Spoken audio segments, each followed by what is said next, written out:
नमस्कार, बहुत स्वागत है आपका। आपके साथ मैं हूं ज्योत्सना पाटनी। 9 अगस्त 1945 को जापान के नागासाकी पर परमाणु बम गिराया गया था। इस घटना को 75 साल का वक्त बीत चुका है। दुनिया पूरी तरह से बदल गई है, लेकिन आज भी न्यूक्लियर अटैक, परमाणु युद्ध के नाम से अफवाह फैल जाती है, पैनिक क्रिएट हो जाता है। बाकायदा सोशल मीडिया में एटम बम को ट्रेंड कराया जाता है। कोरोना महामारी से वैसे ही लोगों में डर का माहौल है। ऐसे में खबरों से इस डर को और बढ़ाने की कोशिश होती है। परमाणु युद्ध की अफवाह और सच में कितना फर्क है, ये समझना जरूरी है। इसके लिए हमने कई एक्सपर्ट से बात की, उनसे एटॉमिक वॉर से जुड़ी हर एक आशंका पर डिटेल जानकारी ली और उसके बाद तैयार की आपके लिए ये रिपोर्ट। देखिए।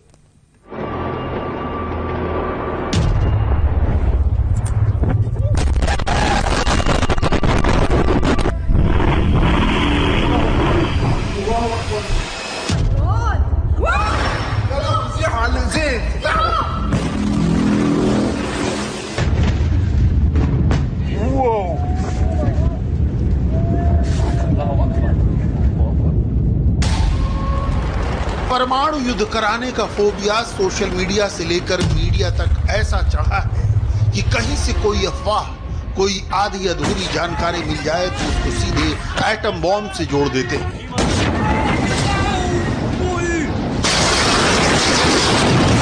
फिर उसको दिन भर चलाएंगे, सोशल मीडिया में शेयर करेंगे और आम लोगों को ये मनाने में कामयाब हो जाएंगे कि सच में परमाणु युद्ध होने वाला है।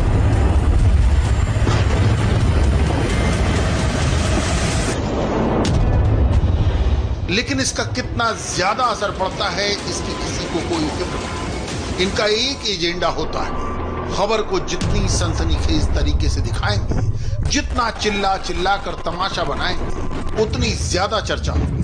अक्सर ऐसी मनगढ़ंत कहानियों को साकार करने के लिए फिल्मी सीन्स का सहारा लिया जाता है।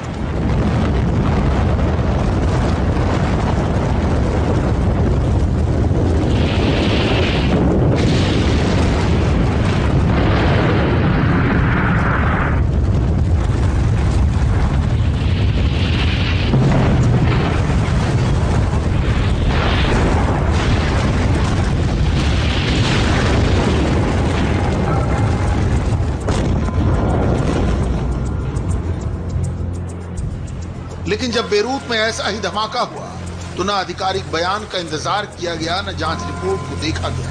बस ब्लास्ट का वीडियो दिखा और सीधे न्यूक्लियर अटैक से जोड़ दिया गया।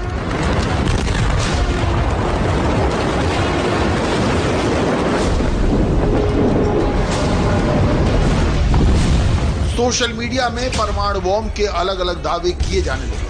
इसका ये असर पड़ा कि अभी तक कुछ लोग यही मानते हैं कि बेरूत में किसी मिसाइल से छोटा न्यूक्लियर ब्लास्ट किया गया है।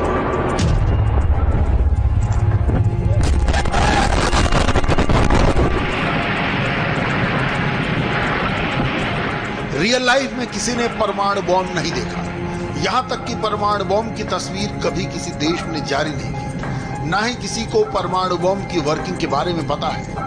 लेकिन फिर भी कई लोग खुद को न्यूक्लियर बॉम्ब का एक्सपर्ट मानकर कुछ भी दिखाते हैं या छाप देते हैं। ऐसे में हमने उन लोगों से बात की जो वाकई डिफेंस एक्सपर्ट हैं, जिनको परमाणु बॉम्ब की वाकई जानकारी है। ये है लेफ्टिनेंट जनरल SL नरसिम्हन, जो नेशनल सुरक्षा एडवाइजरी बोर्ड के सदस्य भी हैं। हमने उनसे सवाल पूछा कि क्या वाकई परमाणु युद्ध होने वाला है या इसकी आशंका है। परमाणु हथियार जो है एक राजनीतिक अवरोध के तौर पे इस्तेमाल किया जाता है, ना कि लड़ाई करने का जो हथियार है उसके जैसे। तो इसलिए मैं समझता हूं आज का तारीख में भी कई देशों के पास में परमाणु हथियार होने के बावजूद इसको इस्तेमाल करना जो है, मैं समझता हूं कि एक नामुमकिन वाली बात है। सबसे पहले समझिए, अगर बेरूत में वाकई परमाणु बॉम्ब से हमला होता तो वहां क्या क्या होता। बेरूत लेबनान की राजधानी। अगर बेरूत पर 100 किलोटन का एटमी बॉम्ब फोड़ा गया होता तो धमाके के 0.79 किलोमीटर तक सब कुछ खत्म हो जाता। कंक्रीट की बिल्डिंग को छोड़कर कुछ भी नहीं बचता। 3.21 किलोमीटर तक भूकंप के बेहद तेज झटके लगते। 10.5 किलोमीटर तक रेडिएशन फैलता, जिससे इंसान, जानवर कोई भी नहीं बच पाता। 14.2 किलोमीटर तक सारी इमारतें गिर जाती, बिल्डिंग के अंदर छिपे इंसान भी नहीं बच पाते।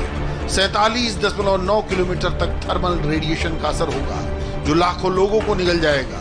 100 किलोमीटर तक घरों की खिड़कियां चटक जाती, यानी एक बॉम्ब से आसपास के कई शहर बर्बाद हो जाते।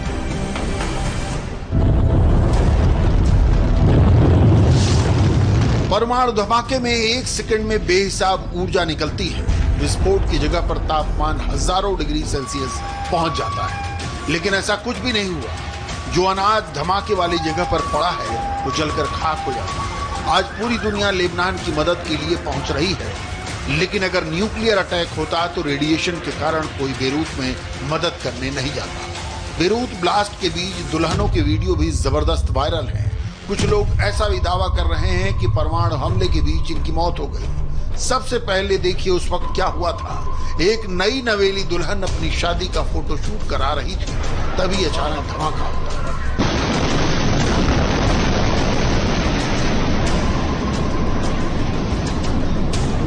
ऐसा एक और वीडियो है जिसमें एक कपल फोटोशूट करा रहा है और धमाका हो जाता है।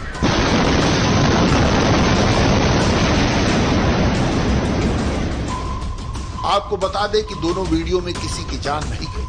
अगर ये न्यूक्लियर हमला होता तो धमाके में कोई नहीं बचता, न ही ये वीडियो आप तक पहुंचता, क्योंकि जिस कैमरे में ये वीडियो रिकॉर्ड किया जा रहा है वो गल चुका होता।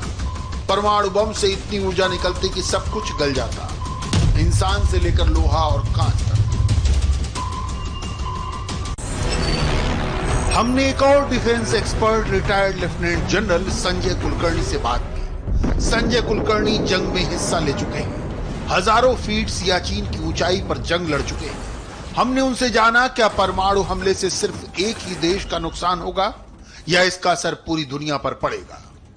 आज के दिन अगर कोई गलती से भी न्यूक्लियर एक्सप्लोजन करने की कोशिश करता है तो मुझे लगता है उस देश का सफाया हो जाएगा। बेरूत में धमाका जो हुआ है वो एमोनियम नाइट्रेट 2750 टन के फटने से हुआ एक हादसा है।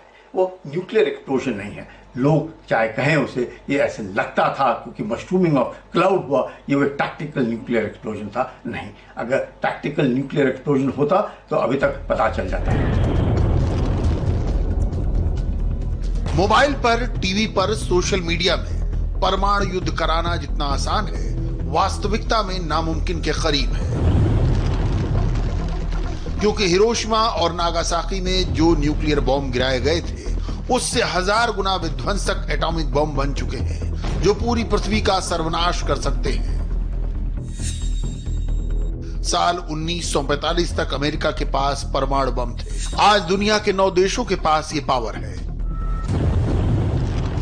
यानी एक बार न्यूक्लियर जंग शुरू हुई तो दोनों ओर से परमाणु हमला होगा।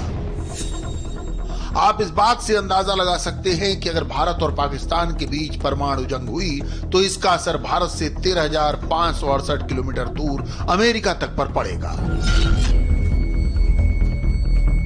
जहां पर एटम बम से विस्फोट होगा तो जगह तो खत्म हो ही जाएगी, लेकिन प्रलय तो परमाणु बम से मची बर्बादी के बाद आएगी।